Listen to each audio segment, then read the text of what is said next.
কল্যাণ বন্দ্যোপাধ্যায়। মহুয়াকে অনেকে রাজনীতির বর্ণময় চরিত্র বলছে। আমরা মাটি থেকে উঠে এসে রাজনীতি করেছি, সাংসদ পদের সুযোগ নিয়ে ব্যক্তিগত স্বার্থ চরিতার্থ করিনি। বাংলার রাজনীতি মুম্বাই ইউপির মতো নয়, মন্তব্য শ্রীরামপুরের তৃণমূল সাংসদের। পলিটিক্সে এসে এমপি এমএলএ হয়ে সেটাকে যদি এক্সপ্লয়েট করা হয়, সেটা কিন্তু বর্ণময় বা কোনো চরিত্রই রাজনৈতিক চরিত্র হয় না। বাংলার মানুষ তার রাজনৈতিক প্রতিনিধিকে না, তার লড়াইয়ের জন্য তাকে শ্রদ্ধা করে, সম্মান করে, তাকে অন্য কিছু করার জন্য শ্রদ্ধা সম্মান করে না। আমরা তো রাজনীতি করতে করতে এসে এমপি হয়েছি, আমরা এমপি সিটটা কখনো এক্সপ্লয়েট করিনি।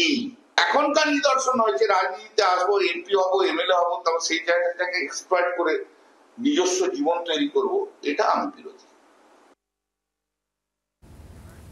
শ্রীরামপুরের তৃণমূল সাংসদের বক্তব্য আমরা শুনলাম, কল্যাণ বন্দ্যোপাধ্যায়ের বক্তব্য শুনলাম আমরা।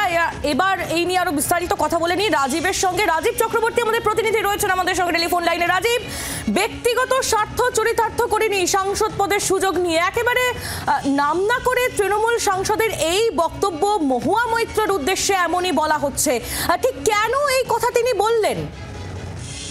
দেখো, তোমাকে বলে রাখি যে এর আগে কল্যাণ বন্দ্যোপাধ্যায় বনাম মহুয়া মৈত্র আমরা দ্বন্দ্ব দেখেছি। তৃণমূল কংগ্রেসের লোকসভারই দুই সাংসদ, তাদের মধ্যে দ্বন্দ্বের সূত্রপাত হয়েছিল নির্বাচন কমিশনে একটি স্মারকলিপি দিতে যাওয়া নিয়ে, এবং সেই স্মারকলিপিতে কারা সই করবেন, কে আগে করবেন, কে পরে করবেন, এই বিষয় নিয়ে দ্বন্দ্ব। সেখানে মহুয়া মৈত্র তিনি কল্যাণ বন্দ্যোপাধ্যায়কে সেন্ট্রাল ফোর্স থেকে গ্রেফতার করার কথাও কিন্তু বলেছিলেন।